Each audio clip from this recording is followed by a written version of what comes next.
welcome to the Canadian Football Countdown, a proud member of the Canadian Football Podcast Network, episode 207. Today, our 2023 CFL Draft recap. The CFL Draft took place last night, 8 rounds of the regular draft. I believe 2 rounds of the global draft earlier in the day as well. Bunch of potential future CFL stars landing on their new teams. We're here to recap everything from yesterday's draft and, of course, continuing our top 5 countdown series where we'll be talking about the top 5 breakout CFL stars. Some potential, stars of the future were drafted last night. Let's take a look at the current breakout stars in the league here as well. We are live on a variety of platforms thanks to our presenting sponsor, Game Time TV, which you can learn more about at GameTimeTV.ca. We'll take your comments and questions in our live chats throughout the night as well, thanks to Game Time TV. Ryan, Trey, Adam here with you again as usual this evening. Before we go any further, we do want to acknowledge that the Canadian Football Countdown is brought to you from Treaty 1 territory, traditional territory of the Anishinaabe, Cree, Ojibwe, Dakota, and Dene peoples, and the homeland of the Métis Nation, as well as from Treaty 4 territory, traditional territory of the Cree, Saulteaux, Dakota, Lakota, Nakota, and Métis Nation. Now let's bring the rest of the panel in here this evening. First, he's got his Mr. Manitoba hat on. He's in the middle of the screen here. It's the great Trey Colback. Trey, how are you doing tonight? Fantastic, boys. Can't complain. Football's within a month, if not less. Kentucky Derby weekend, which makes me horny, and we got a lot going on, boys. I love Kentucky Derby, man. 50th anniversary of Secretariat this year, winning the Triple Crown. If you've never seen that, YouTube that. Unreal. I've never seen any athlete win so decisively than that. So yeah, always excited. Adam, buddy, I didn't even see the Argos hat on. What's that all about?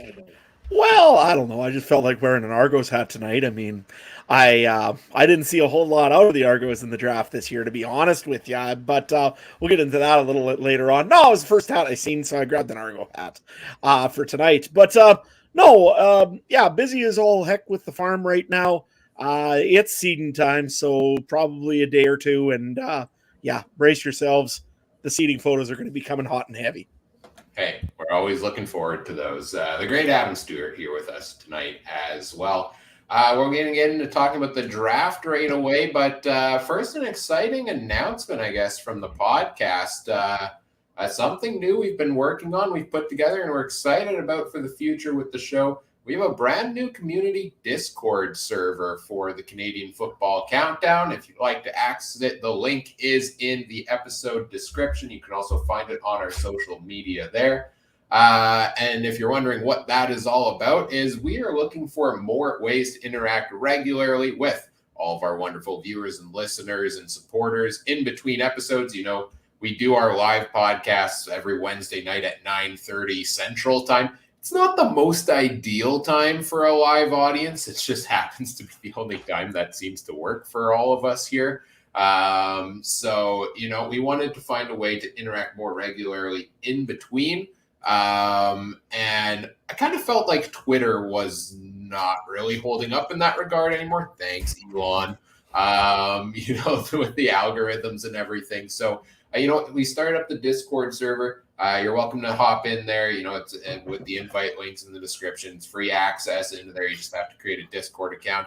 And what you get with that, we've got live discussion threads. We had a great chat going on with the CFL Draft last night. Shout out to one of our Discord community members, username Redhead, for lots of great insight during the draft there yesterday. Also, we're going to have a lot more things like that coming down the pipe, regular discussions on there. You'll get access to potentially exclusive Discord community events and stuff that we have planned down the road, and additional content that we won't have room for in our regular episode.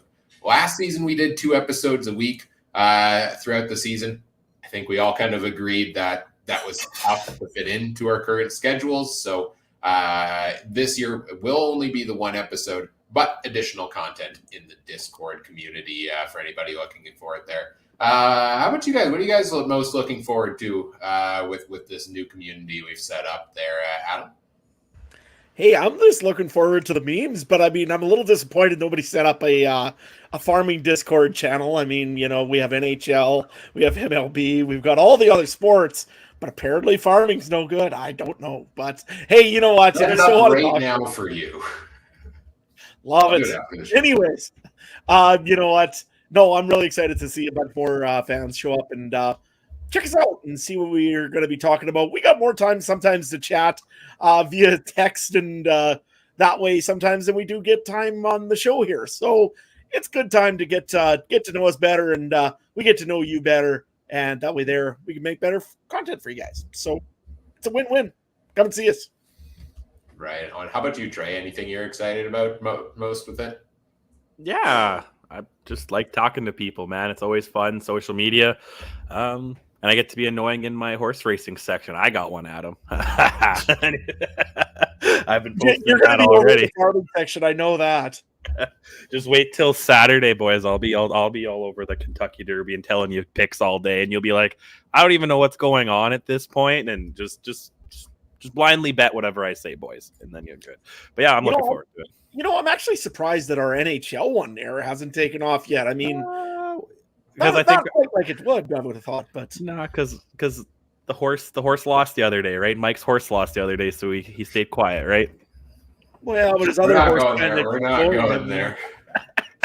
All I know is you can post all of your horse racing, the potential picks. I'm always going to pick the ones with my favorite names, and we'll see how they do.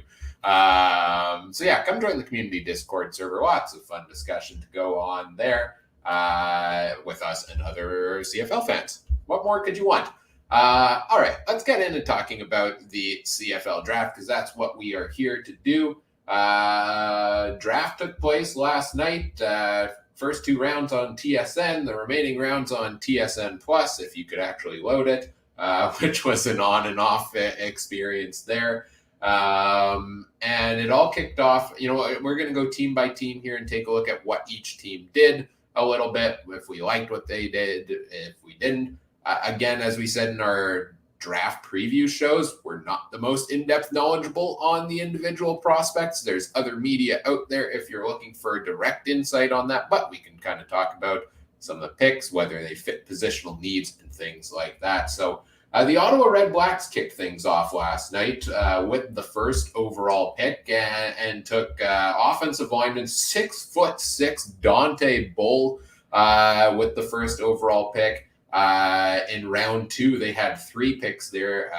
Defensive back Lucas Cormier, linebacker James Peter, wide receiver Daniel Oladejo. And then the rest of the draft, defensive line and linebacker in round 3, wide receiver in round 5, defensive line in round 6, defensive line and running back in round 7. Adam, let's go to you here first. What do you think on what the Red Blacks did last night? Well, this wasn't a very deep offensive line draft, so picking Bull with the number 1 pick, I mean, that just made total sense. The guy's just an absolute monster. I mean, 6'6", 324 pounds. I don't know if I'd want to be a defensive lineman lining up against that too overly much. Nevertheless, played some pretty serious college football with Fresno. I think it was a really good pick for Ottawa. They don't really need the offensive line maybe as badly as some other teams. Cough, cough, the team I usually follow. But usually follow, I see. Anyways, you never can have enough offensive line depth, right? You see injuries all the time in the lines. I think it was a very good pickup by Ottawa. And again, you've got guys like Desjardins in there. You've got some other great offensive linemen. So to me, any protection you give Jeremiah Mazzoli, and if it's a 6'6", 324-pound offensive lineman, that's pretty good protection. So the first overall pick, I really enjoyed Ottawa taking it. I mean, I was hoping they were going to trade it, but that's for a different reason. And overall, I think Ottawa had a very good draft. The one other guy I guess I can talk a little bit about is Josh White from the University of Regina. Linebacker, 6'2", 190 pounds. Good kid. I think he'll be very good in Ottawa. I also want to talk about something when we get to Winnipeg. Just remind me to mention what I'm thinking about in Winnipeg too. But Ottawa, pretty good draft overall, I think. Trey? Yeah, no, I agree. And again, we've always claimed that we're not experts on the draft. So I agree. 6'6", 324 D lineman with a last name Bull. I mean, Offensive lineman. offensive. Sorry, but still offensive lineman. Sorry, but still, who's you want to line up against that guy? No, I don't want to give that guy water. I don't want to sit near him if I was the water boy, man. He's gonna, if the quarterback gets sacked, he's gonna be that guy on longest yard throwing the Gatorade bottle, you know what, or Gatorade thing, right? Like he just looks like a monster, and I think Ottawa's gonna be that sneaky team where come October, if other teams have some health injury or health problems and injuries, Ottawa could sneak into that third spot, right? You know, or well, dare I say crossover. Uh, but you know what I mean? They could sneak into that playoff conversation, and then, you know, all bets are off in November. We know what teams can do on the road 2 or 3 in a row. I like Ottawa and what they've done, Ryan. Yeah, that first overall pick going into it, I really was hoping they wouldn't go to the offensive line. They went double offensive linemen with their first 2 picks last season. You mentioned Drew Desjardins, big free agent pickup coming in there. That could be a good piece for them for a while there. So I thought they had more pressing needs on the defensive side of the ball. There were a lot of good defensive linemen available there. I thought maybe they'd look that direction.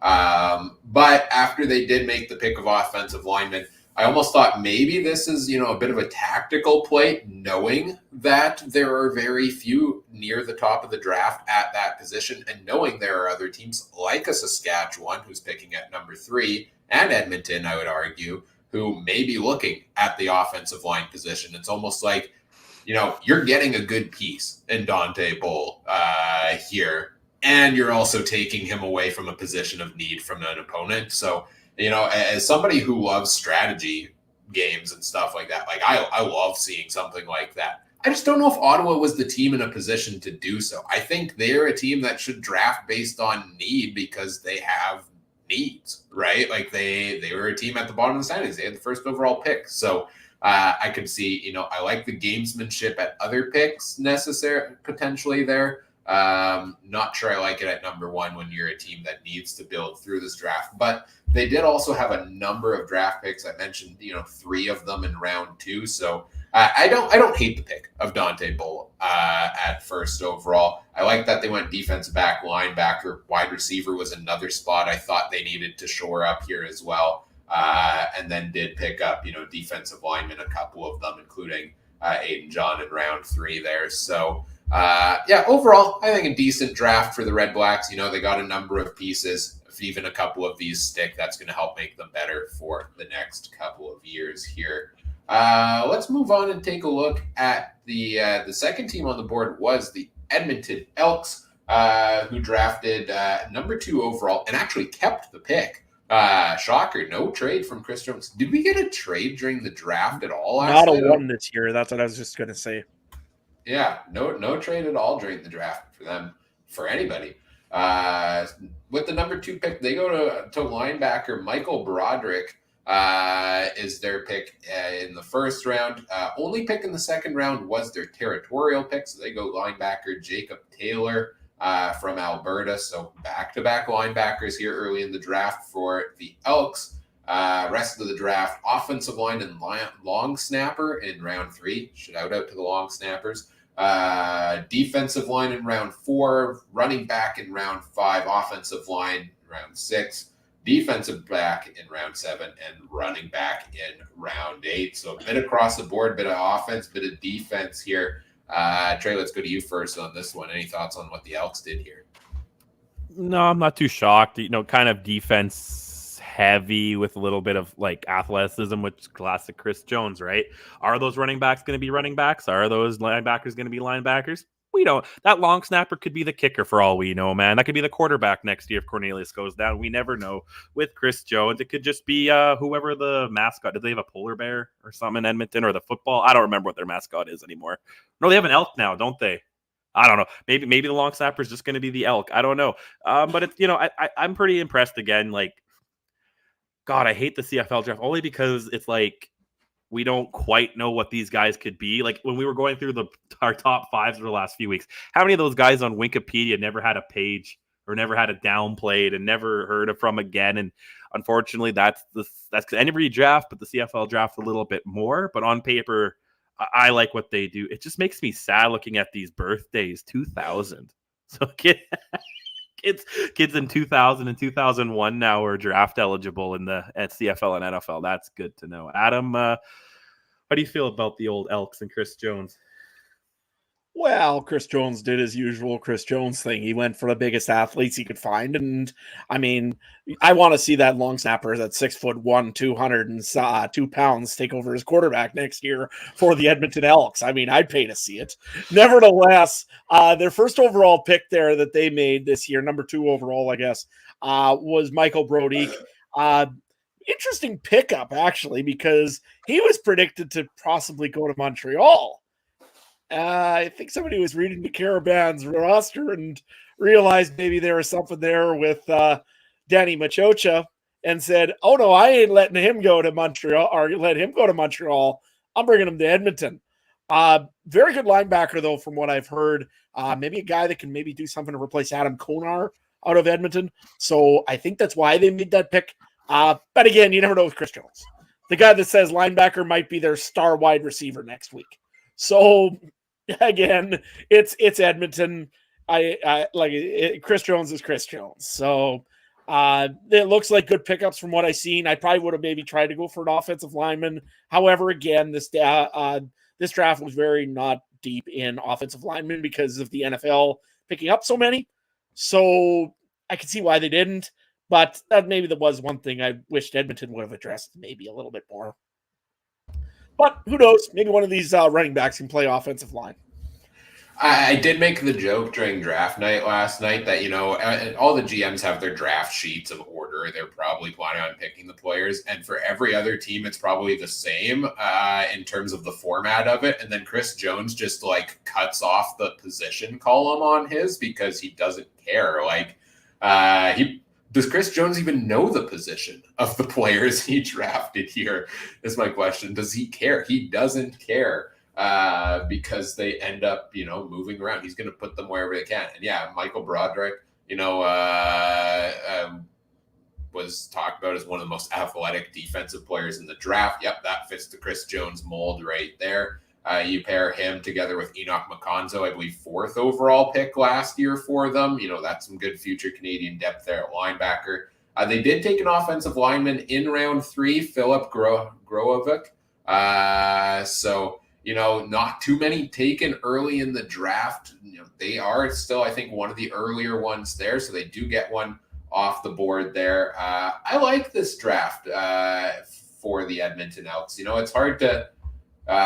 It's hard to see what this team is going to look like, I guess, this year for me. The offense itself is going to be very much improved, I think, with all the money they spent at wide receiver, with Kevin Brown taking a step forward, Dylan Mitchell taking a step forward, Taylor Cornelius, is he going to take a step forward this year? So, yeah, I thought they needed to focus on the defensive side of the ball a bit, and I think they did with 2 linebackers picked in the first 2 rounds there. So I like this from the Edmonton Elks. Not my favorite, I think, not highest up there on my rankings of successful drafts, but I don't see very many flaws with it either. Just wait till Chris Jones one day goes and drafts somebody from the triathlon team or something. It's going to happen.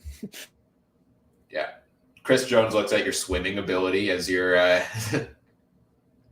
swim move for the running back. I mean, hey, there you go. All right, moving on to our next team here because we've got 9 to talk about, so we'll try to keep it moving along. Adam, you're normally wearing a green hat. Today you've got the Argos blue, but Trey might have the green hat there. I thought you were pulling out the hat. There we go. But Adam, this is your team, so we'll let you touch on them first. Let's recap what the Saskatchewan Roughriders did here. Round 1, people thought maybe they go offensive line. They go defensive lineman with Lake Corte Moore from UBC. Round 2, defensive back Jackson Ford from Regina. In the rest of the rounds, they go linebacker in round 3, running back in round 4, offensive line in round 6, offensive line and linebacker in round 7, and defensive line in round 8. Again, as I'm going through this, no disrespect to any of these players I'm not specifically naming. We're just most interested in the top 2 rounds, and then looking at positional drafts the rest of the way. No disrespect to the names we haven't necessarily mentioned. But Adam, tell us about what you think about what the Riders did yesterday. Well, the first 2 picks, I went and I've got them like this. The first pick they made was Corte, I believe it was. Honestly, great pickup for the Saskatchewan Roughriders. Riders do not have very many defensive linemen that are Canadian. They only have 2, I think, if I'm not mistaken. So huge to bring in a guy like that could possibly compete for a starting job, or at least get into that depth, be on the special teams, and be rotating in defensive line, possibly even this year. I think he's going to get a great opportunity to Corte Moore. I think he's going to get a shot. So I sure hope he does, and I hope we get him signed real quick so he can make it into rookie camp here, which is crazy because that's only a week away. The next part also, the second pick for the Riders, the 11th overall, Jackson Ford out of the University of Regina. Anybody knows Al Ford? Yeah, that's his grandson. So he's kind of got a little bit of Rider royalty to him. When they did the interview with him when they had Jeremy O'Day go and talk to him, he sounded super excited to be a Saskatchewan Rough Rider, which, I mean, he's been around the Riders his whole life. Why wouldn't he? I've heard 2 different stories on him. One was, this was early, this was a jump, this is a stretch to pick him up early at this point. I mean, the Riders, they really don't need, defensive back, you can always use another defensive back in there somewhere, and another guy that can play on the teams. I could see that out of him. But that being said, there are some guys that really loved him in the combine, because I did some research on him after. So he seems like a guy that would fit very well into Saskatchewan. He's excited to be a Rough Rider, which is really helpful. And he's from Saskatchewan, and let's face it, when your grandpa's Al Ford, you probably might have a good shot in Saskatchewan. They have not figured out how they're going to get Lacombo's number for him, which is number 21, which was, I believe, Al Ford's number. But we'll see how that turns out in the end here. That's a little bit of probably bribery coming up in training camp. The other draft picks, most of the Saskatchewan ones were pretty okay. Matt Dean, sorry. Linebacker. We got lots of linebackers. Same thing also, another running back. I don't know how he is. I can't tell you. I don't know anything about the guy. I don't know if the Riders really need a running back, but okay, sure. Sidney Sow, that guy there, Sidney Sow, sorry, offensive lineman out of East Michigan. You'll never see him in Saskatchewan. I'll be honest. He got drafted by Bill Belichick and the New England Patriots. He's a perfect size for them to either run him as a running back or as an offensive lineman or whatever Mr. Bill Belichick decides he wants to run him at. He will probably never be a Rough Rider, but if he is, huge pickup. Evan Florin, again, don't know much about him, but as an offensive lineman, good pickup. We could always use another offensive lineman in Saskatchewan. Nick Thomas, U of M guy. Yeah, that's right. We can take them on our side too, just so you guys know. You guys just can't take all U of R players over. How did that work out with Nick Dembski? No comment. Anyways, carrying on, the last pick for the Riders was Tavis Robinson. This guy here got picked up in the 4th round by the Baltimore Ravens. 6'8", 240 pounds. If he makes it into Saskatchewan, that's going to be terrifying for some offensive lines. But I don't see him being in Saskatchewan, to be honest with you. Sure hope so, but and that's where I wanted to talk to you guys a little bit about. Does it really pay to waste? Again, I'm saying waste 2 picks in quotations, because to me, I think it's silly. You've got guys that just, you probably never get Robinson. You're never going to probably see Sow. And you've seen this a lot of times out of Saskatchewan lately, whether it be Shapley, he got for 2 seasons, and he went to the NFL. Brett Jones, you always keep saying it, but he always ends up somewhere either in the NFL or somewhere else. Does it really pay to pick these guys? Or, maybe try to find somebody that can play right now for the team? What are your guys' thoughts on that?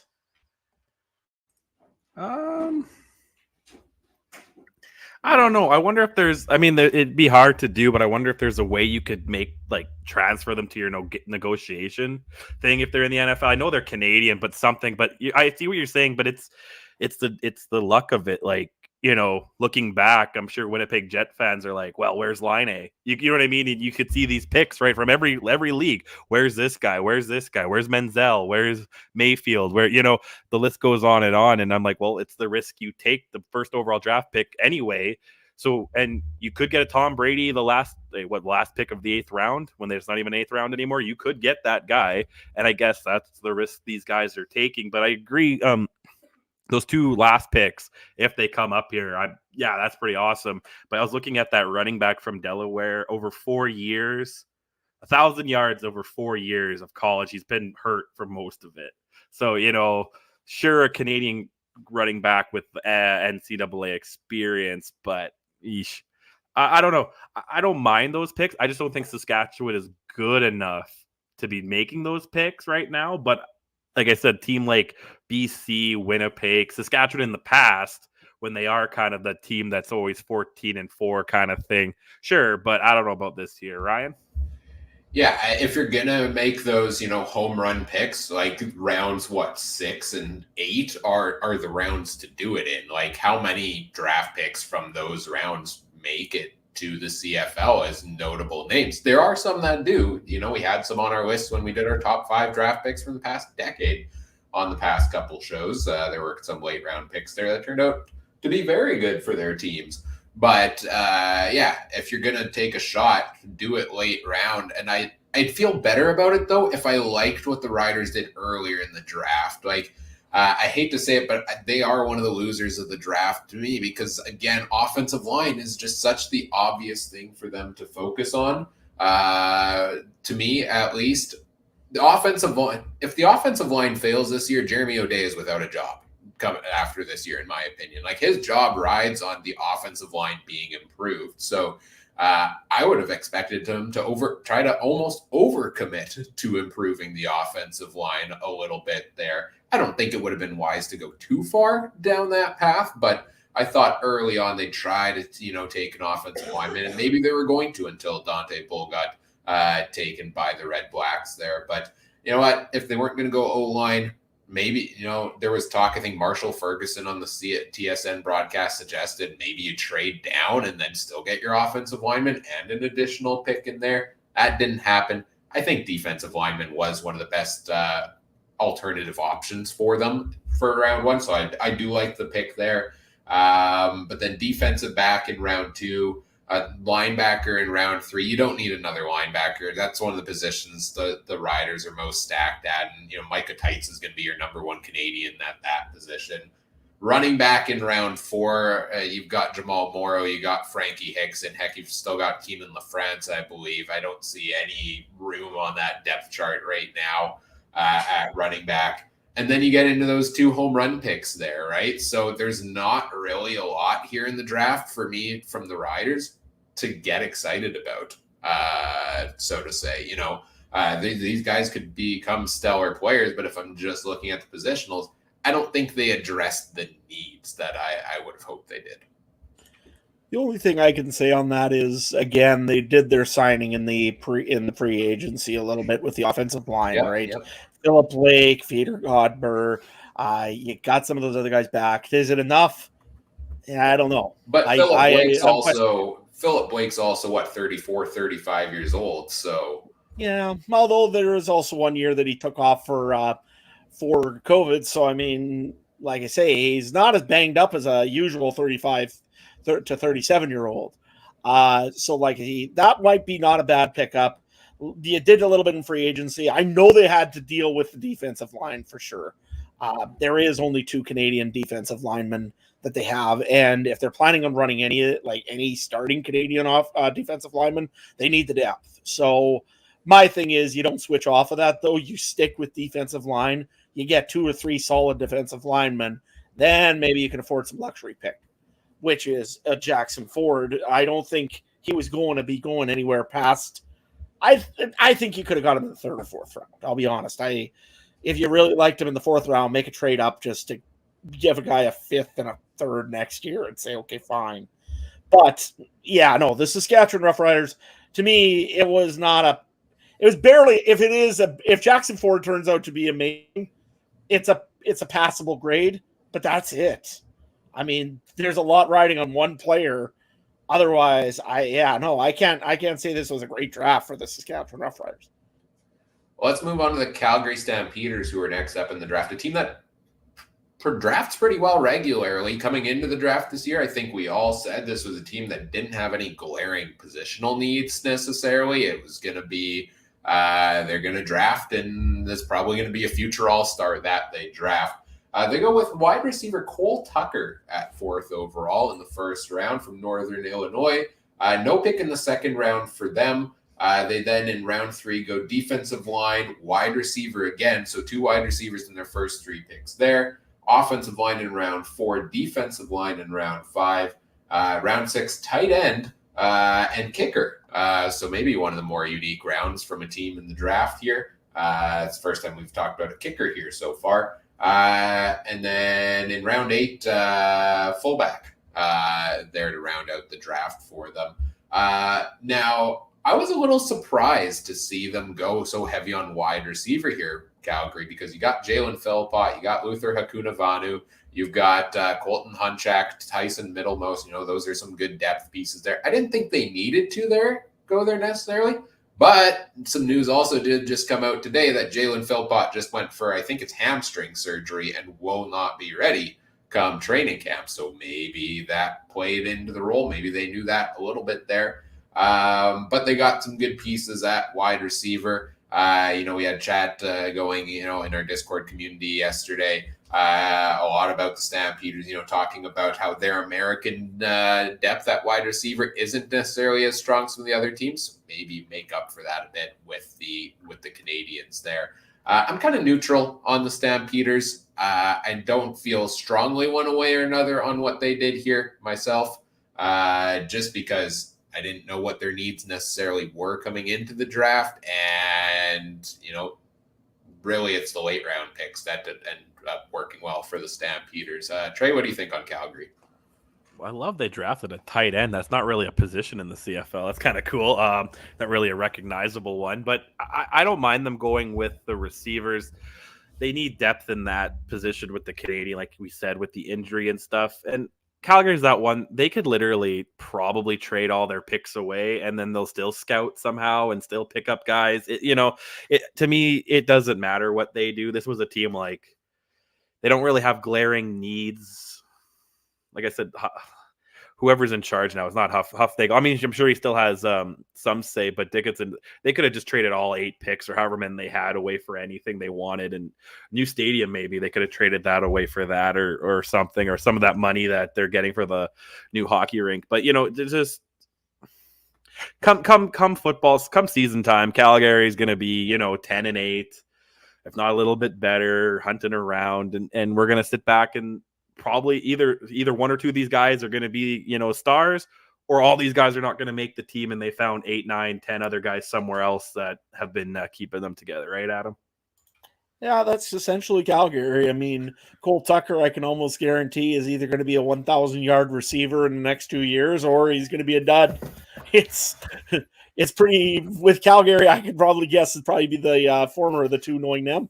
They do their research pretty hard in these drafts, and I mean, they've pulled out some gems almost anywhere essentially in this draft. So I didn't mind them taking wide receivers, especially if they knew about Filippo. If they knew he was hurt, that's a great pickup. There hasn't been really a Canadian receiver on Calgary lately besides Filippo. I think Filippo has the most potential. I mean, Hakanavanu, they tried to schedule in there last year. Didn't maybe work the greatest. Middlemost is probably going to get his real first year of tryout this year. To me, I just didn't think that there was anybody that really stood out as an all-star on the Calgary side of the ball for a wide receiver. And there are some good receivers out there in U Sports or in NCAA that for Canadian receivers. So to me, maybe Cole Tucker's that guy that they're hoping is going to be the next one that jumps in. Or who knows, maybe it's Clark Barnes from Guelph. They could be either one of the two guys. You never know. When you take a wide receiver, you never know what you can get. I mean, Mitch Picton in Saskatchewan, he was a low draft pick, and yeah, he's probably going to get starting time for all season this year because that's all they got. But nevertheless, Calgary, again, you watch them. Somebody in this draft class will be an all-star, and in 3 years, will end up in the NFL probably. So just the way she goes in with Calgary. So or on Toronto Argonauts. Oh yeah, the Argos, yeah. That's the first step, right? You go to the Argos and then the NFL. I like actually that they did draft a kicker because Rene Paredes, how many years does he have left? And I'm at his age. Intriguing thing for me with the wide receivers is what does a Jake Mayer led wide receiver crew look like for a full season? Because Bo Levi Mitchell was the type of quarterback that he'd target 7-8 receivers in a game, right? And so some of these depth guys, like a Colton Hunchak, for example, not even in the starting lineup, would get a catch or two on a regular game. So will we see the same type of system now where some of these guys, like Clark Barnes drafted in the 3rd round, get in on that offense immediately in some capacity? I don't know. Well, that's something I'll be watching for in training camp and such there. We do have a comment in our YouTube chat here. Richard says, I'll be enjoying your commentary while I fill holes in my baseboard doing paint prep. Richard, I hope we make this an enjoyable time for you. The Canadian Football Countdown, the official podcast of baseboard paint prep. We're slightly better than watching paint dry, boys. Just a bit. That's what I'm hearing. Really, that's what I strive for, right? Like, it'd be more enjoyable to watch than some task. Then, hey, people will tune in. I think that's what we've got on the calendar. So we should probably put a survey on this thing you're saying. We should just go and see where we fit in. Do we fit in between paint drying and going to yeah. We need to find the definitive ranking and really market that as our sweet spot. Exactly. There we go. All right, let's move on to the next team, the Montreal Alouettes here. They had 2 picks in the first round, number 5 and number 7. Number 5, they went to linebacker Jonathan Sutherland, I believe under contract with the Seattle Seahawks in the NFL. And then at number 7, defensive lineman Lowell Igowak, who I think has a tryout with the New York Giants. So Alouettes going 2 picks in the first round that currently have either an NFL contract or an NFL tryout. Round 2, they go fullback David Delaire. He's from Montreal. He's from Laval. That's not too much of a surprise there, I think. No pick in round 3. In round 4, they go offensive line. Round 5, they go fullback again, double fullback in this draft for the Owls. They go wide receiver as well. Round 7, running back worth naming. It's Chase Brown. He was considered one of the most talented. I believe he also got a big, draft pick in the NFL draft just a couple weeks ago as well. And then defense back to round out the draft there. Adam, what do you think on Montreal here? Really, there's not a lot that kind of surprises me. I mean, Danny Machocha is obviously going to go with guys that he knows. He's been in that conference before where he's got a lot of guys out of Laval there. I can see that always seems to pop up with him. There's 2 guys I think there. I like the one guy, Maxime Lavallee from Laval. I got to say Laval one more time and maybe I win a prize. Nevertheless, I think he really did want somebody to step in that defensive linebackers kind of spot where Edmonton took their 1 pick. I'm certain Montreal wanted that one guy from Edmonton on that first round. Sorry, I can't remember names when I'm just talking, but Michael Brody, the linebacker, I'm really certain Montreal had him marked out and said, we are taking him because again, he was coached by Machocha in college. He was a guy that I think would fit in. They could use a linebacker in Montreal. And I think that, honestly, it would have been a good pickup for him. And he's from Montreal. Well, that's just great. It's perfect marketing for him and everything else for the Alouettes. But nevertheless, didn't work out for him, so they got to move on. Overall, I think that they probably did a pretty good job. I mean, they got the 1 wide receiver. I think they probably could have went maybe with another 1 or 2 wide receivers if they could have. That being said, though, overall, I think Montreal did all right. So, Trey, what about you? I wonder what new ownership played into some of these big picks that won't, because those could sell jerseys one day. You know what I mean? Like, if magical world, if Chase Brown comes to Montreal, how many jerseys would that be? Or these two guys. I remember talking about the Texas Christian guy, big guy there, and the same with Jonathan Sutherland. Like, if it doesn't work out and they're coming up to Canada, I'm sure there's a few Manziel jerseys still kicking around, right? Or some Chad Ochocinco jerseys kicking around. They're still kicking around. That's probably where it went. And again, it was Montreal's that weird team too that, like, I don't know how much they could have improved more than what was available to them. Like, they tried their best. Sure, they could have got a new quarterback. You're probably not getting that in the CFL draft. You probably could, shore up a few things that you're not going to get in the CFL draft. So they took a chance, and maybe these guys, will see them in September. Maybe we'll see them next year. Remember, the East, you can make the playoffs at 8-10, right? You can make the playoffs at 9-9.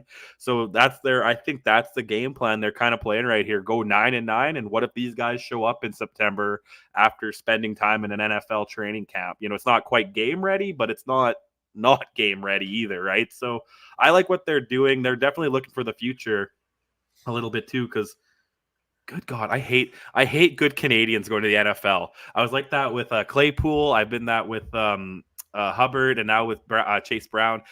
God, I wish they could play up here. Like, I wish it was just a law that you had to play a year or two in the CFL or something, or make it that you could play at the CFL at 20 and then get drafted in the NFL or something. Get these guys actually playing here, kind of like you see in hockey where Line had to play in the Finnish league and stuff. That would be so cool to see. But I'm not too. I think Montreal will be, better this year. But I don't know by how much, Ryan. Hey, quick question though. Where did Chase Brown get drafted to? Oh, that's a good question. I should know. In the NFL, wasn't it Cincinnati? Yes. Yeah. So he's not passing Mixon by any stretch of the imagination. No. Well, is Mixon even playing this year? Is he in legal trouble? Yeah, something. I think he's in legal trouble. And the thing about running backs too, they play 3 or 4 of them a game. Some games, you know what I mean? Especially if you don't have that number one guy. So I don't know. It was him, because I was like, ooh, with him and Burrowhead, that would be good. I like that. How does an Illinois boy play in our guy that played for the Illinois team play for an Ohio team? That just doesn't work, does it? Same way of U of M and U of our guys going the other way, I guess, right? Yeah, exactly. They just high five each other, Mooseman. Yeah, exactly. For me, two picks in the first round, though, guys that are have NFL shots. I don't love that for Montreal. I'd be fine with one of them. You have another first round pick, make a safe pick, make a big play. I would like that for them. I think the thing that concerns me there especially is they had another brilliant option for them on the defensive line, which was Francis Bemi, who in all the mock drafts was one of the top 2-3 picks and kept falling down the draft. And we'll get into talking, about him when we get to where he was picked. But this is a guy that was from Montreal. I was reading John Hodge from 3 Down Nation's draft recap earlier today as well. He grew up really cheering for the Montreal Alouettes. So he falls to Montreal. We talk about Machocha being a guy who loves his, people from drafting people from Montreal. And, is a really good defensive lineman who doesn't currently have the NFL shot. I would have preferred that pick over the wall at Ugoek at number 7 for them. But they go with that pick there. I also don't love the double fullback. I've seen talk that this was a need for them in the draft, but they've got James Tuck. They've got Alexander Gagne, both under contract still for this year. Both of them are Canadian at the fullback positions. I don't really see the need there. Maybe I'm missing something for them. So Montreal is one of those teams that I think I was a little more down on in terms of what they did in the draft. But I do like much like we talked about earlier with the Riders, I like the round 7 home run, try your best. And it may never work out. Chase Brown likely will never come to the CFL, but if he does, The Montreal Alouettes have themselves a pretty good future running back there. Just for argument's sake, I pulled up the running backs. Joe Mixon. So let's say he plays. Then you got a 32-year-old Trayvon Williams probably outplaying him, and a 25-year-old Chris Evans, not Captain America, Chris Evans, right? So I think he's the number 2 guy pretty easily there. So I could not see him coming up here, and maybe number 1 if, like you said, about the legal trouble of Joe Mixon, but he'll be on Madden for sure this year. That's all that matters. That's all that matters. Yeah, he could be a 49 overall as long as you're on Madden, because that's what Strevler is, I think. Perfect. They can't use his pic. They never have his picture. It's so annoying. I'm starting to wonder if you have like a hidden agenda to just insert the name Chris Strevler in every episode just to upset Adam. I wish I was that evil to think it through, but it just happens organically, man. I have no comment. Speaking of comment, Richard confirms we are better than watching paint dry. So we've got at least one vote in that poll. Maybe we'll have that as an off-season episode next year. Figure out where we slide in on the excitement and boredom content rankings. Well, maybe we're above dental surgery. Maybe I'm thinking we're a little low. I don't know. I do need to go to the dentist in the next little bit, so I don't know what that means for that then. It'll be less enjoyable than this. Let's move on to our next team here, the Hamilton Tiger Cats. I believe we're our next team on the draft board here. Yeah, they picked at number 6 overall in the first round, and they go with an offensive lineman, Dayton Black there. 6'6", 298 pounds. Yep, that's a big offensive lineman there. No picks in round 2 or 3, but they have a couple almost back-to-back in round 4 where they go defense back, defensive line, defensive back again in round 5. And then nothing till round 8, defensive line there and wide receiver. So pretty minimal draft here for the Ticats because of that Bo Levi Mitchell trade to get his rights there. Offensive line in round 1, like I said, and then nothing till round 4. Trey, what do you think about what the Ticats have done here? I mean, can't ever complain when you get a big Saskatchewan boy protecting your quarterback, right? And you can never complain with that. And that's going to be the number 1 goal of Hamilton, is giving Bo time in the pocket. He's not going to rush for 1,000 yards this year. I feel like he's going to be slowly Peyton Manning. Do you remember that play action where he faked out the camera guy and he ran into the end zone wide? That's going to be Bo, I think, this year a little bit. I can't see him taking off, and watch me be wrong, but because they're, if Bo hits 100 yards rushing on the year, my mind will be blown. Yeah, I couldn't see it. So you're going to have to give him time in the pocket. You have to provide him a run game, which, again, we're going to see if that actually happens too. But I don't mind what they did. They got rid of their draft picks for their guy. They went and got their quarterback.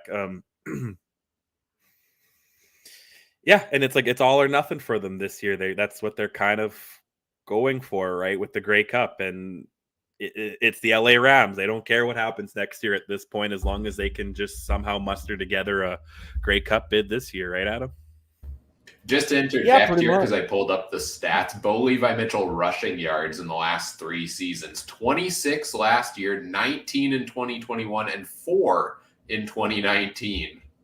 That's weird. He is somewhat mobile over his career. He just goes sideways, right? He doesn't go north-south. Like he's kind of like Caleros, right? Caleros is unreal with feet, but he never runs. So Yeah, no, that's always been Bo Levi's thing. He always tries to just move the pocket just so he can find another pass. Because he doesn't run out of the pocket and go and take off. I think Ricky Ray had better stats running than probably what Bo Levi Mitchell does. But anyways, I think I have better stats running than Bo Levi Mitchell. And I don't run. Wait till I get to Winnipeg to go and pick on them on that one right away. Anyways, no, in Hamilton, I think they made not the best pick right off the bat. I'll be honest. I do not like that they did not have any. Again, their biggest thing was always for depth for Canadian wide receivers. They picked up one in the 8th round, Caleb Morum. He's been he's a good receiver. Don't get me wrong. I think he'll be fine in the U of S, or from coming out of the U of S. I mean, he also is in the Vanier Cup. He should be a good receiver. But that being said, you got to pick up some other wide receivers. I think that was Hamilton's biggest thing on depth. And this is one of those years that you could afford to probably take a chance on a wide receiver. I don't mind the pickup for of Black there from the U of S as well. I mean, I think he's a good offensive lineman. But that being said, I think I would have maybe pushed a little bit more to try to get some wide receivers, maybe even in the second or third round. That was my thing with Hamilton. Of note, though, on the Ticats, they did shortly before the draft in the last couple of days sign wide receiver Richie Sindani, Canadian wide receiver, was with Stampeders last season, went either XFL or USFL, I think, USFL, and got let go there. Ended up signing with Hamilton. So they did get some more Canadian wide receiver depth there, which maybe impacted their draft plans a little bit. I thought offensive line was the biggest need actually for the Ticats, just because they are getting older on the O-line. Chris Van Zyl is 40 years old now, I think. I'm not just throwing a number out. He is. And Joel Figueroa is 34, David Beard and Brandon Revenberg, like all of their main guys are in their 30s and 40s. So they needed some future depth there at offensive line. I think they got potentially, it sounds like, one of the best ones available in the draft, in a thin draft there. So kudos to them for that one. It's hard to really, discuss much for the rest of the draft for the Ticats because they had so few picks, I do like that it seems like they got their one offensive lineman and then focused on the defense, because that seems like a team that has a lot of aging guys on the defense as well. Ted Laurent, Simone Lawrence, these are guys that have been up with the team for quite some time that you're going to need to replace eventually. So, overall, I like that for the Hamilton Tiger Cats. Moving along here to our next team. We got 3 teams to go here. The Winnipeg Blue Bombers were next up on the draft board at number 8. And they went with defensive lineman Anthony Bennett from the University of Regina in round 1. In round 2, they go defensive back Jake Kelly from Bishops. Rest of the draft, wide receiver in round 3, defensive line in rounds 4 and 5, defensive back in round 6, wide receiver in round 7, and linebacker in round 8. Trey, let's go to you on the Bombers here. What do you think about what they've done? I don't mind it. They filled in a couple of spots, right? Like they went with the D line, and that's not bad with Jake Thomas. He's getting up there and he might need a guy to rotate in and out. DB, again, that's a position where half our DBs end up in the NFL, so it's never bad having some backup there. Another receiver, not too shocker when we play 2 or 3 Canadian receivers a game. You kind of need depth there. And then back to the DL, the defensive line. I got to give my buddy Colin Corns Nelson a shout out. I used to work with that guy.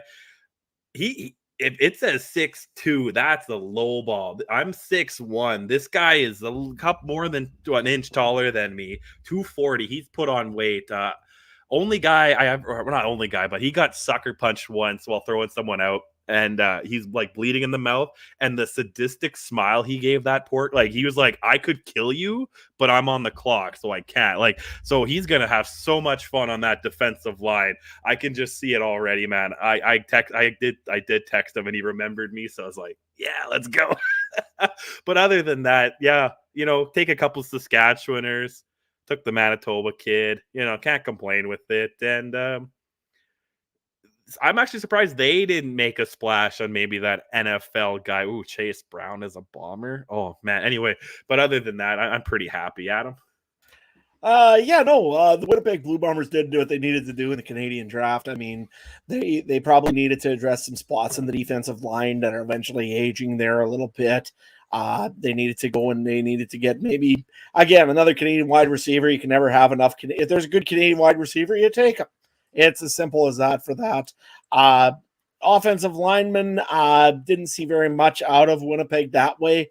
I mean, they have some aging thing there happening, but Anthony Bennett, I think he's a good character kind of guy. When they talked to him, he was trash talking all about how his Florida Panthers were beating the Maple Leafs, so he should be a good Manitoba kid eventually, especially when he starts trashing the Leafs. I mean, that's par for the course around Winnipeg. Nevertheless, new favorite player. Absolutely, without a doubt. But I just wanted to bring up one thing. The CFL Global Draft happened just in the morning of the before the Canadian Draft, and the Winnipeg Blue Bombers, because you know how much global draft picks matter, picked up 36-year-old Carl Schmitz. He used to play with the Denver Broncos. He played with the Tampa Bay Buccaneers. He's played with a few other teams. But a 36-year-old gets drafted into a global draft. Please tell me, why does this matter anymore, having a global draft? Come on. Like, I mean, I guess I'm a year away from eligible to get drafted in the global draft. So, Winnipeg or any other team, I mean, I've offered my services if they're interested. I mean, I don't know too much about your history, so I have no idea where you were born, but are you eligible for the global draft? I mean, I don't know. I could probably put a kilt on and call myself from Scotland. I don't know. Supplement draft, just like the fake Canadians. Hey, Adam's a fake European, right? Like, I don't know. Was he a kicker? Is that what he is? Hey, I could be picked up in the 8th round of the Canadian draft by the Riders, and I'd probably show up. The dumb thing, because he's a kicker, he could easily play for, if he was good, he could easily play for 6 years, 7 years. Absolutely. And if not even farther, right? So he could play for, I don't know. I don't know. I honestly couldn't tell you. I didn't even know the global draft was on until you guys started talking about it. That was well advertised, CFL. But I mean, I guess it makes sense to have it the same day. But I mean, the Bombers now have 10 kickers on their roster? Like this is like didn't Chris Jones have 10 quarterbacks last year or something stupid? And now we got to 10 kickers. But I mean, when they say 99 problems, and a kicker ain't one right now in Winnipeg with all those potential guys, but like 36. Where's he from? Australia? No. Was he Australian one? Because I thought we had a Scandinavian. We got an Australian one coming, but no. Where was he originally from? I can't honestly tell you. I don't know. Kicker, yeah. Well, that could be a whole Bermuda. Episode. He's from Bermuda. Bermuda. But after Hansen, can we even name many global players that made a big impact? Very few. Very few. Cody Grace. Okay.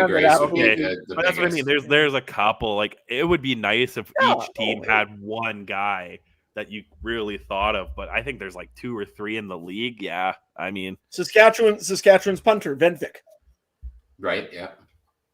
So there. Yeah, but that's what I mean. You name them, but I mean, because you have to have them somewhere. But it's still not like. Yeah. Like it would be one thing if like Dalton Schoen came from Bermuda and this thing was a great success because they got a guy like that to come in, but they don't have that. But yeah. You also have all of these teams just waste their global draft picks, or not waste, I guess, but they like most of them are kickers or punters, right? It seems so. Or some players on the defensive side of the ball. Not as many running back, wide receiver, etc. This is the draft I would throw it on a guy who goes in the NFL, and he's an international player, and then take him. But yeah. Well, Adam, start training for next year's draft now already. What do you think? You versus Curtis Rourke for first overall pick. Teams start tanking now. # stink for Stewart. Absolutely. I mean, you know what? Stink for Stewart. Absolutely. We got to get that trending. And sure. I mean, pick me over Curtis Rourke. I mean, I don't know. I could maybe throw a ball 5 yards. Hey, that's almost as good as some CFL quarterbacks. Adam, what do you think on what the Bombers have done here, besides the global draft?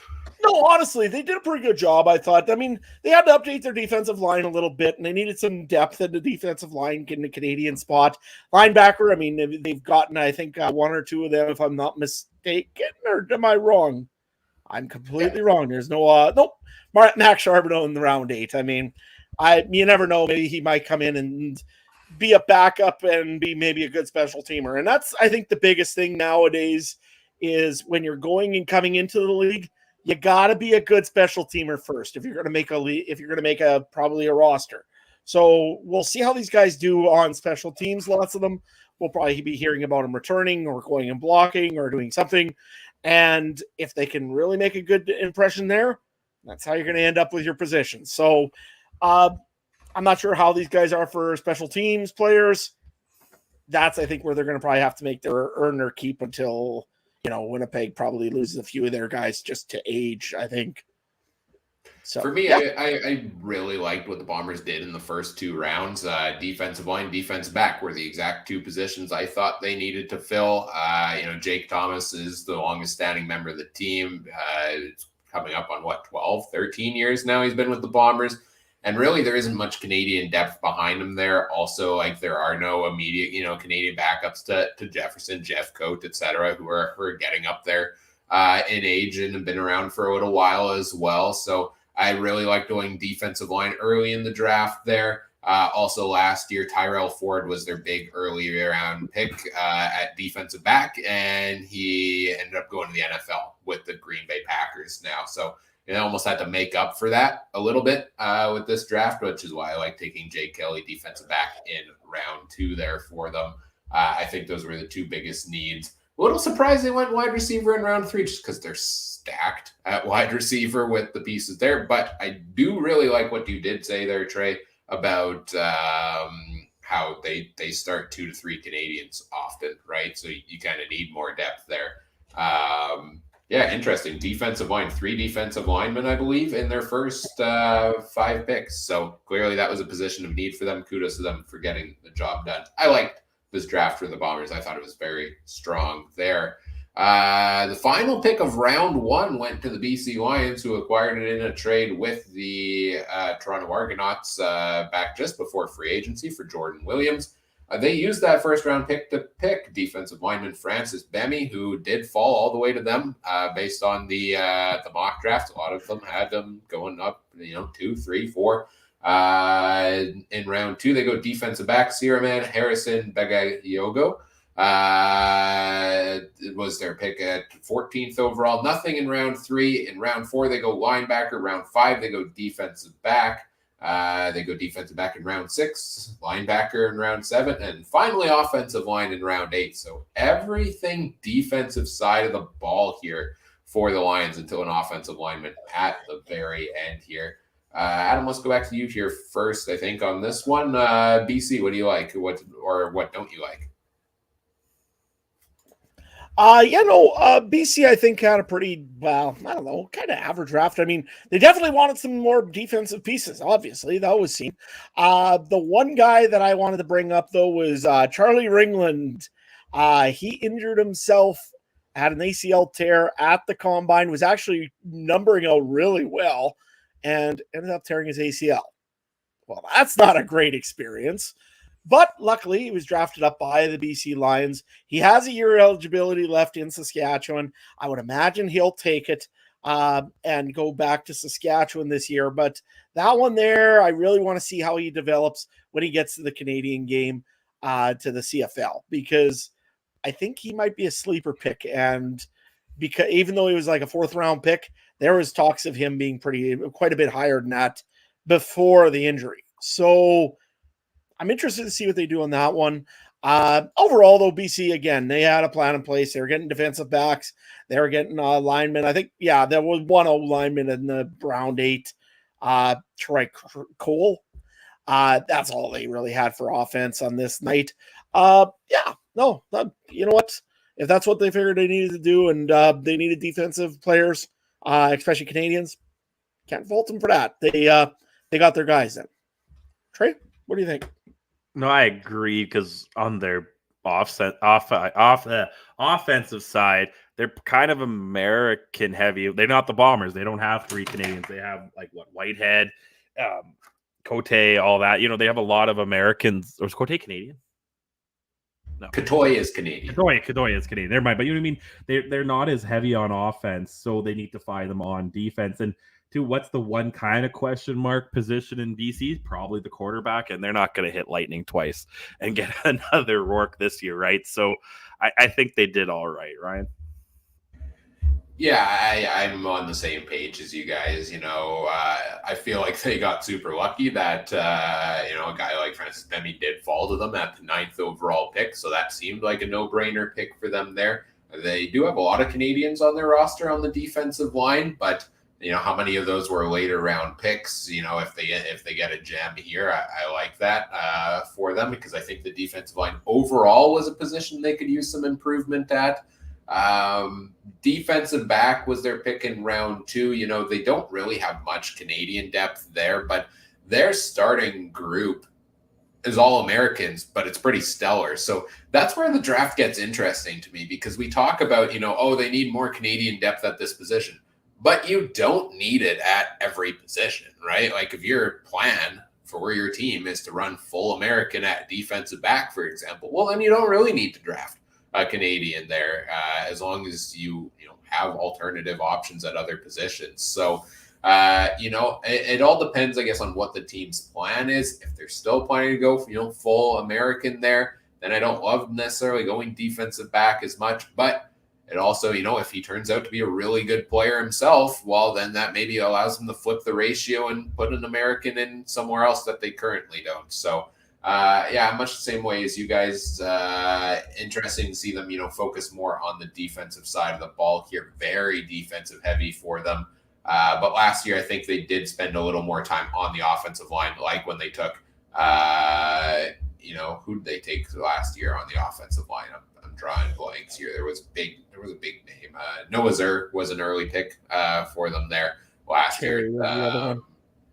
And they picked up Michael Couture in free agency. So I like what the Lions did there. Nothing too big. Nothing too concerning for me. Nothing too special for what the Lions did in this draft. I guess my one thing was I was a little surprised they didn't go linebacker earlier, perhaps to make up for having to trade away Jordan Williams because he wanted to trade over to the Argos, right? That was my only thing there. But they also do have a couple other really good linebackers. And Ben Hladek, who's been in the league for 2 years, Bo Combo, those are both good Canadians right there. Jordan Herdman-Reed, we've talked about him before. So maybe there was just a log jam of Canadian depth there. Finally, the Toronto Argonauts did not pick in round 1, but they did still have some draft picks here on the night. They, I think, maybe took one of the biggest NFL shot splashes here when they took wide receiver Jared Wayne in round 2 at the 16th overall pick. That was their only pick in the first 2 rounds. In round 3, they went long snapper. Round 4, they went fullback, offensive line in round 5, wide receiver and linebacker in 6. Defensive back in round 7, and an offensive lineman to round out the draft here. So no pick for the Argos in round 1, only one pick in round 2, and they could take a guy that seemingly has a decent NFL shot here. Trey, what do you think about this for the Argos, defending champs? No problem when you got the number 1 quarterback in the league, right, boys? No problems. Couple offensive line, couple of receivers. I mean, it's another team that's kind of weird. They're built up weird. It's kind of, they don't have glaring huge holes that I could circle with a big pen. Sure, you could.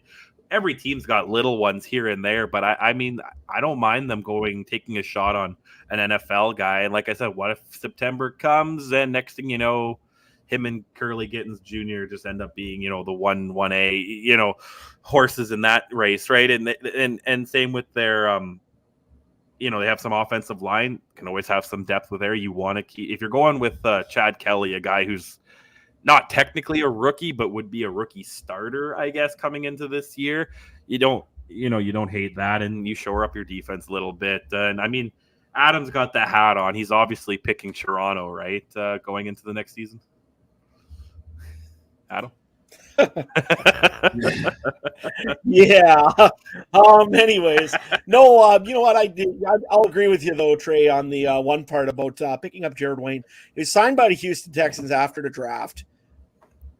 That's not usually promising. I mean, they didn't give him a priority signing and give him a little bit of a bonus or anything else. They just said to him, "Hey, you can have a time at camp." So there's a chance he could come back to Toronto. And I mean, him lining up beside Curly Gittens Jr., all of a sudden you got some Canadian depth there and some Canadian talent over on Toronto's receiving core. So I like that pick, actually. As much of it is a chance, I mean, it's a second-round pick, which you could use definitely some bigger pieces maybe there. that could play immediately for you, I don't mind it because I don't know how much of a shot he's going to get in the NFL.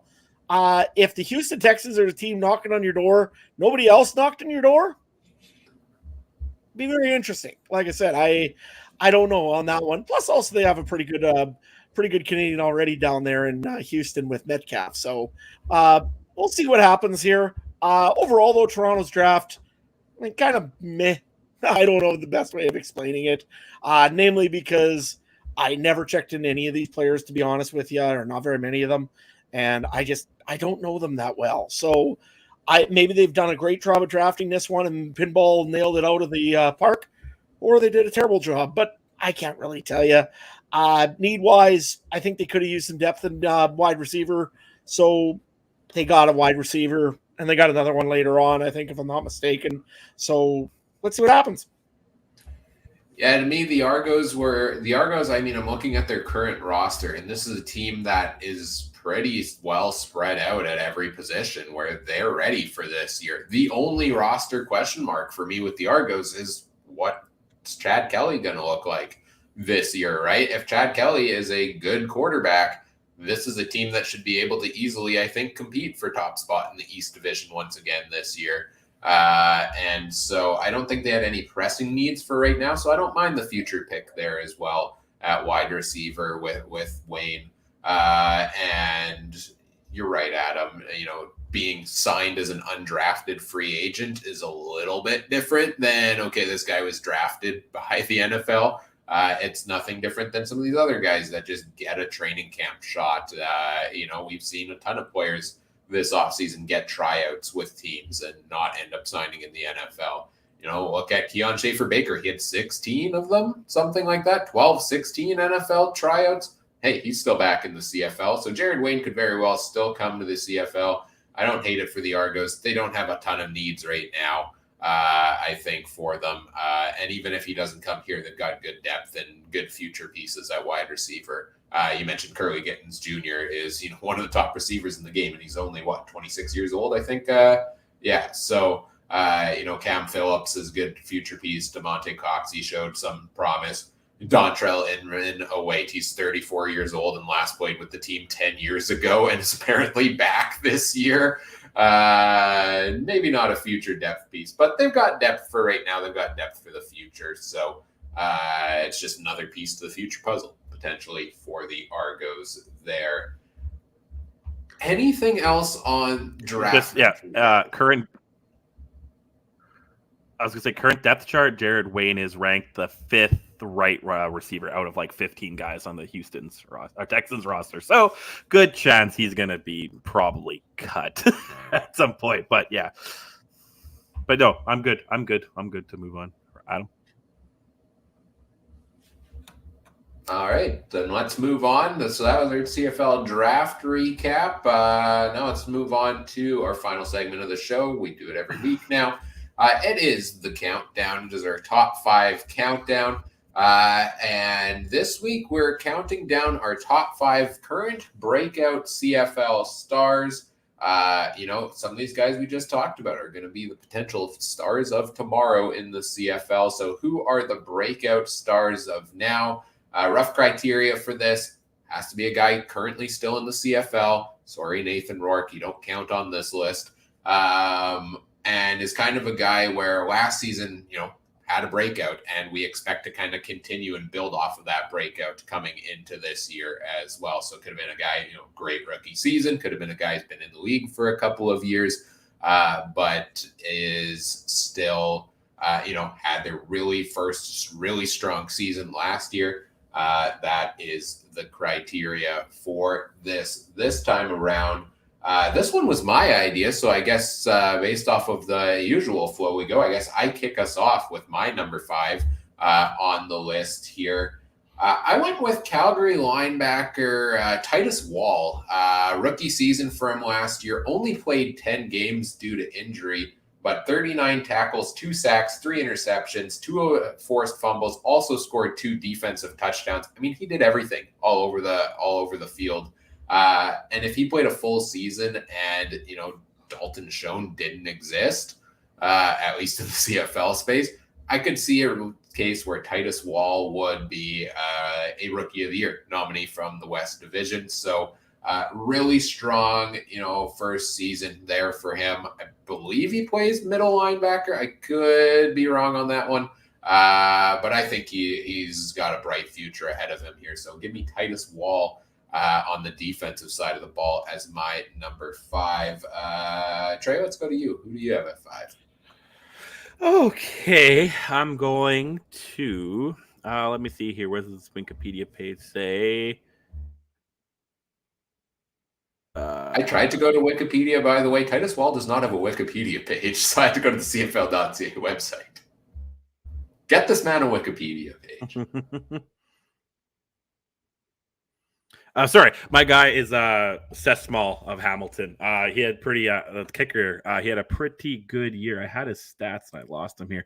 39 for 43, and I believe he tied the longest field goal made in Hamilton Ticat history.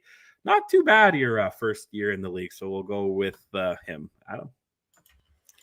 Well, mine's probably a little bit off the wall again, but hey, you guys love it when I do that. I think Titus Wall? Off the Titus Wall. Exactly. No, I didn't take Titus Wall. I did get an honorable mention, though, because, he did have some pretty good stats last year. My guy is Alexander Hollins of the BC Lions. In the last 2 games of the year, he really stood out, came in. It just was on a stacked BC Lions team with a whole pile of talent.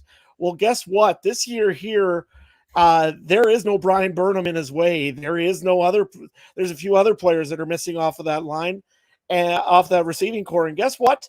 Alexander Hollins is the guy that's going to fill some of those spots. So he is going to have a breakout season. If he started to last year, just didn't get enough time, but I think this year will be his breakout one for the guy from Yazoo City. I just had to throw that last bit in there. All right, so we've all got our number 5s in. I like all of these picks across the board here. Kick us off for round 4, Trey. Oh, okay. Gonna go with AJ Ouellette of the Toronto Argonauts. I think he did pretty good. And I think he still got some potential. I think once Harris gets the hell out of there and just focus on your coaching job or whatever he has, and let AJ here take over. Before, he only had about 250 yards rushing, and then last year he ends up with 516. So, to me, that's kind of a good breakout. Oh, and he had 39 receiving yards in the CFL before last year, and then he had 350 last season. So I think he's the number 1 guy going forward. Ryan, let's go to you this time, buddy. All right, we can go to me next. At number 4, I'm going over to the BC Lions, much like Adam did. I'm going to the wide receiver position, much like Adam did. I'm not going to Alexander Hollins. I'm going to Keon Hatcher, who, second year in the league for him. Year 1, 7 games, 214 yards, 2 touchdowns. Year 2, 1,043 yards and 5 touchdowns. If you would have told me coming into the year with Nathan Rourke at quarterback, again, we didn't know a whole ton coming into the year about, what Nathan Rourke was capable of. But with Lucky Whitehead, Brian Burnham, and Dominic Rhymes ahead of you on the depth chart, and arguably Javon Catoy as well, there's no way I would have expected Keon Hatcher to have a 1,000-yard season. He made a huge name for himself. And like you said, no Brian Burnham this year, even more of a role for him in that offense there. So Keon Hatcher is my number 4 breakout star in the CFL. Adam, finish off round 4 for us. Yeah, on this one here, I have got the breakout star out of the Winnipeg Blue Bombers last year. I'm going Dalton Schoen. And look, it's his sophomore year. That's the reason I'm going for this one here, where I'm going for it here. 1,441 yards, 70 receptions, 16 touchdowns. The guy there is just absolutely incredible. The reason I'm going with him as number 4 and not number 1 is namely because of the sophomore slumps. They happen. And I don't know if he's going to be quite as efficient as he was last year. But I'll tell you right now, if he's even half as efficient as he was last year, that's still a pretty darn good season. Yeah, the guy's going to be a star for many years to come in Winnipeg. From all the people that vote in the polls on Twitter without actually listening to the episode, I think you might get buried in this one, Adam, for putting him at number 4. But I like the reason, potential sophomore slump there. That also depends if I put the poll up on social media. I forgot to put it last week's up, so I'm claiming victory. I deserve one finally. I've had a rough go in those. That's how this works, right? Let's go back to you, right back to you here for number 3, Adam. All right. Well, this guy here didn't really have a great year last year because he came back so late. But I think this year he's probably going to have a very good season because the Riders are looking for a number 1 receiver. And I have a funny feeling it might be Braden Lenius of the Saskatchewan Roughriders. The guy is 6'5". He's 220 pounds, usually averages at least 10 yards anytime he touches the football. He just needs more passes to him, I think. And with him getting maybe a little bit of chemistry with Trevor Harris, the guy there could really be the number 1 for the Saskatchewan Roughriders. He's got the attributes, he's got the size, he's got everything else working for him. And the Riders need a leader. I think it could be Braden Lenius. Trey? Okay, I'm going to go with out of the North Dakota Oak Park High School, I believe, right? Brady Oliveira, 1,001 yards. Snuck those in somehow. He'll help your dog and steal your girlfriend, probably, man. That's the way, that's what his profile picture looks like. That smile looks like, he'll have a golden retriever and he'll ask all the girls if they want to pet it. But yeah, I think he's going to, I think he somewhat took the reins. It took him time, but, he kind of fell in or led in the Andrew Harris shadow that's still somewhat casting, and I think he's going to take it and continue to run with it. When I wrote this one down, I was like, Adam's going to hate that one, but it's okay, right? I mean, how can you not love the work he does saving, with helping out with the dogs in the city, right? Like, great guy off the field, Brady Oliveira. I've never said I don't like the guy. I just don't like him as running back. I mean, personally, I think the guy's great. I mean, doing adoptions for dogs and all that, great guy. But, just the whole, I don't really care for him in the backfield. That's fair. Over to me, I guess, for my number 3 here as well. This guy came onto the scene halfway through the season and has now quickly become one of my favorite players in the CFL. And I'm really excited to see what he does this year. He only needed half a year to break out. It's from the Edmonton Elks wide receiver Dylan Mitchell. 9 games last year, 637 yards and 4 touchdowns. You take that, you double it for a season. That's over 1,200 yards for him, 8 touchdowns on the year.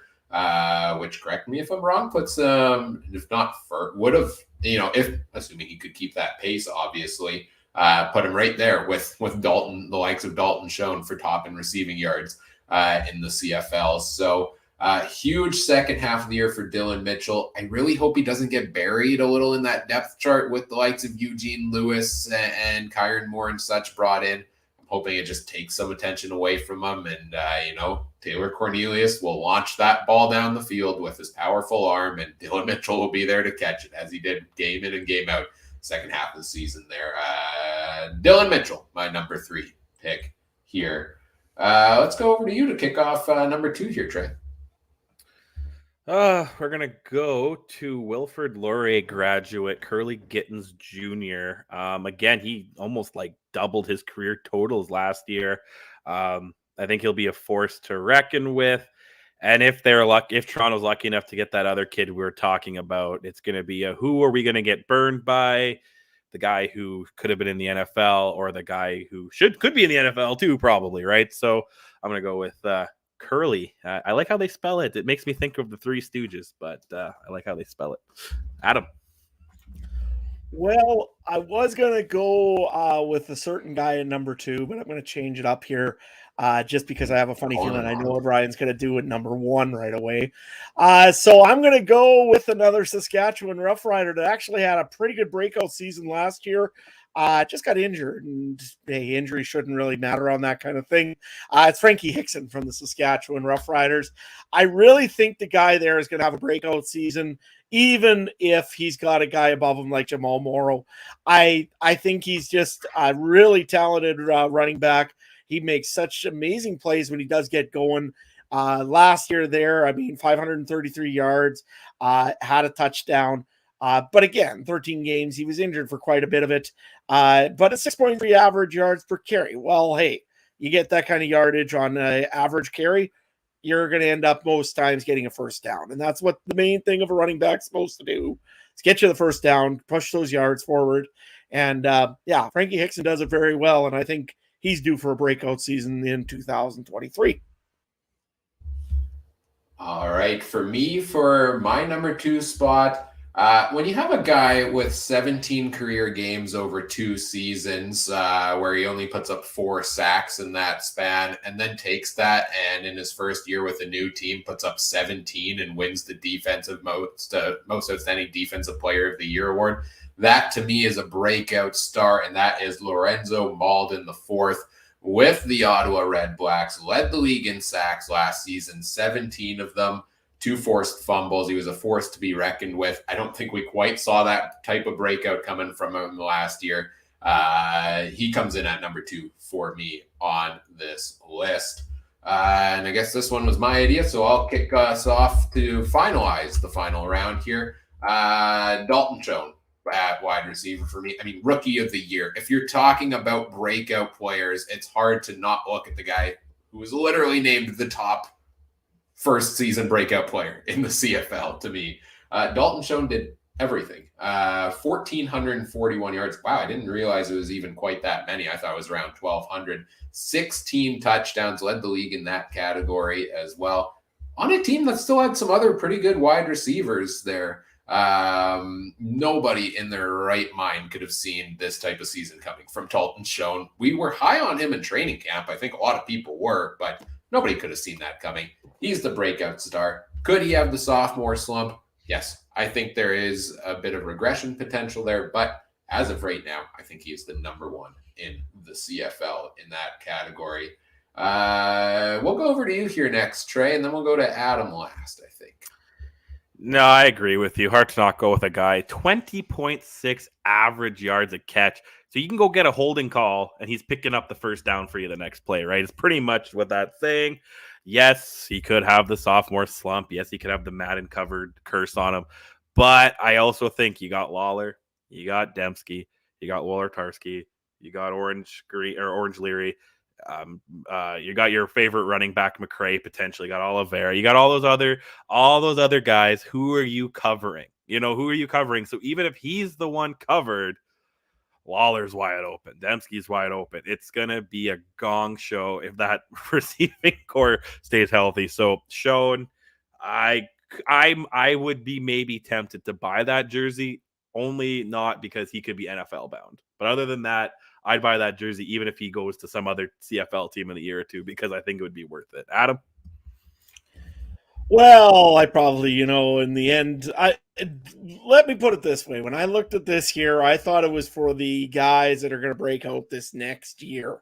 So that's where I made up my list on, and that's how I did mine. I didn't really look at 2022. I looked at 2023. And I think the guy that's going to break out the biggest in 2023 is an Edmonton Elk. I think Ryan's already mentioned him already, is Dylan Mitchell. Anytime they needed a big throw or a big pass or anything last year, there was Dylan Mitchell. So, you know what? He only had a half a season to prove himself last year. I think he'll compete right with Dalton Schoen for yards this year, to be honest with you. He's a great player. He's on an Edmonton Elks team that he's going to get a chance to be a star in. Dylan Mitchell's my pick for the number 1 player for breaking out this season in the CFL. Yeah, to be fair, I did clarify the criteria like 20 seconds before we came on air. So if you have your list together already, and there's discrepancies in our criteria, that might be why. So that's my bad, but no, good criteria nonetheless. What do you consider a breakout star? Could be different for each person. Let's take a look at, I guess, the overall board here. To round things out. Oh, that's not what I want. Hang on. There we go. That's not what I want either. There it is. Got it. All right. So on my list, I had at number 1, Dalton Schoen. Number 2, Lorenzo Malden the fourth. Dylan Mitchell, Keon Hatcher, and Titus Wall made up my top 5. There were a lot of names I wanted to put in this list. This was a hard list to come up with. Honorable mentions for me, Malik Henry, a fantastic season for him for Calgary after mostly a return role before that. Roland Milligan for the Riders had 70-something tackles last season after not much play time the year before. Ben Hladek, linebacker for BC, great season there for him. And Kevin Brown at running back, is going to be the Elks starting running back coming into this year. He looked good late last season. I was also really tempted to put Jake Mayer on there because I think when we did our quarterback rankings, I put him as, breakout number 2 quarterback in the CFL for the upcoming season. And he, led to Bo moving over to Hamilton, but only so many spots on this list. So those are some honorable mentions there for me. Trey, you've got Dalton Schoen, Curly Gittins Jr., Brady Oliveira, AJ Ouellette, and Seth Small. Only one of us put a kicker on the list there. Anybody else that you wanted to put on there that you couldn't fit? No, I'm good. This was a tough one because, the criteria and breakout, for all we know, Bo Levi could have a breakout this year and be back to himself. But no, I like what I have. I'm happy. Didn't I pick player of the week 3 kickers or 4 kickers in a row last year? So I gotta have a kicker on there. Yeah, you did frequently go to the kickers on your players of the week. Adam, you had Dylan Mitchell, Frankie Hickson, Braden Lenius, Dalton Schoen, and Alexander Hollins on your list. Any honorable mentions there for you? Well, I guess if it was for last year, I'd probably put Schoen a little higher. But no, for other guys that I wanted to bring up, yeah, you're right. Kevin Brown had a great season. He was just about to probably really show up for the Edmonton Elks.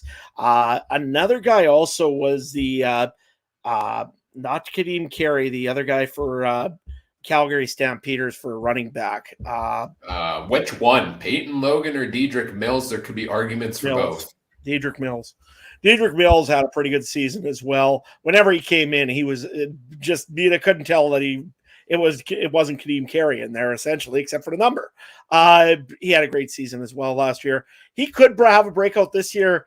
I think he's still got a guy in front of him though. That's his biggest issue. More than that, and I will give an honorable mention to Touchdown Tommy. I don't think he can quite do what he did last year. Touchdown Tommy. Nevertheless, Tommy Stevens, sorry man. Got to go and start throwing some major TDs with the arm, and then we'll talk. So, yeah, that's my honorable mentions there. I guess another one too, actually, Darnell Sankey. I mean, he was absolutely on fire for the Saskatchewan Roughriders in the defensive side of the football. Unfortunately, he's left, the CFL. Yeah, so, I thought of him. He don't count. So you're right. I did think of him, but I guess he was. Yeah, you're right. Yeah. So I guess I'll have to go with Larry Dean. He was just about as good. So, but he's been good for a couple of seasons, right? Larry Dean has had some fantastic seasons in the past there. Yeah. So that's our top 5 countdown for this week. Let's get into wrapping things up here for today. So we recapped the CFL draft. We gave our top 5 breakout stars in the CFL. What's coming up next on the podcast? Good question. What is coming up next on the podcast? I think I deleted the message where we planned this all out. I think next week we're breaking down the CFL schedule for this upcoming season. And then after that, we're getting into our divisional season previews because the CFL season is just around the corner. So draft content ends here. Season preview content begins.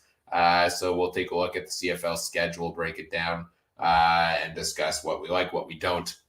So look forward to that one next week. Same time, same place, Wednesday nights, 9:30 Central Daylight Time, I guess, to specify over on all of our different platforms here. If you want to follow us on social media, you can find us on Twitter at CF Countdown Pod. You can find us on Facebook.com as well, /CF Countdown Pod there. And make sure you check out all the other great shows from around the Canadian Football Podcast Network at CF Pod Network on Twitter. I'm on Twitter at CooperTrooper42. Not talking hockey there anymore. I'm done with that for this year. Forget hockey. It's over. You can find Mike. Mike's not here. He'll be back hopefully come season time, but you can find him at Mike Garrell. Trey, what have you all got going on these days? You can find me on Twitter at Trey Harness Link. I always got some harness racing stuff. Is my mic still doing that weird thing, Ryan?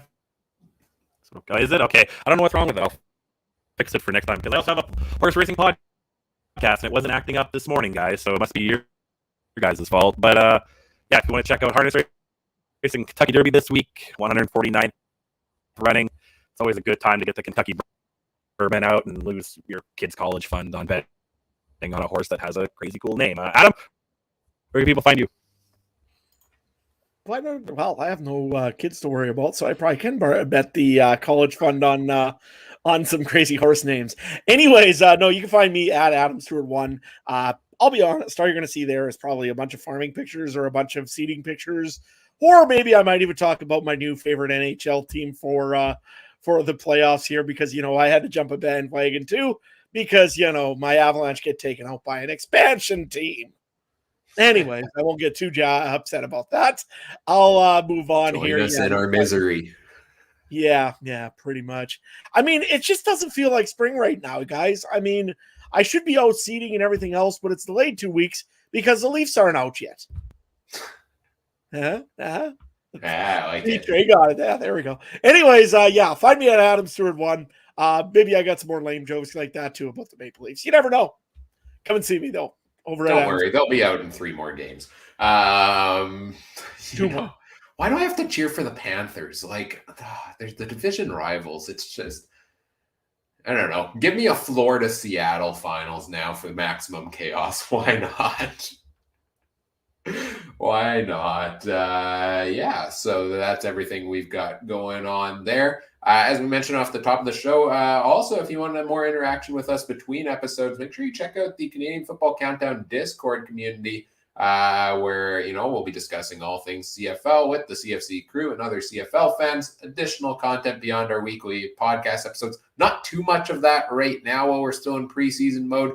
A lot more of that to come, during the season and stuff like that. And eventually access to exclusive community events as well. So, we're just spinning things up, getting the conversation going there, but lots more exciting things to come. So if that interests you, download Discord, create an account there. It's free. And click the link in the episode description to join the community there. We hope to see you there. Hope to chat some CFL and all that fun stuff with you there as well. I think that does it for this episode.